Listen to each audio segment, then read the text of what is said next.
लोकवीरम् महापूज्यम् सर्वरक्षाकरम् विभुम् पार्वतीहृदयानन्दम् शास्तारम् प्रणमाम्यहम् विप्रपूज्यम् विश्ववन्द्यम् विष्णुशम्भोः प्रियम् सुतम् क्षिप्रप्रसादनिरतम् शास्तारम् प्रणमाम्यहम्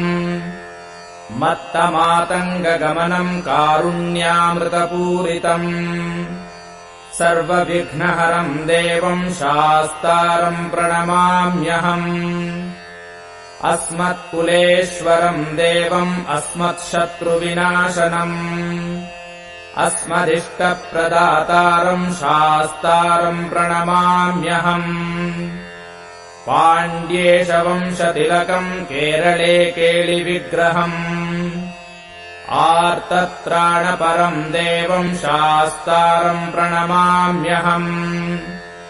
भूतनाथ सदानन्द सर्वभूतदयापर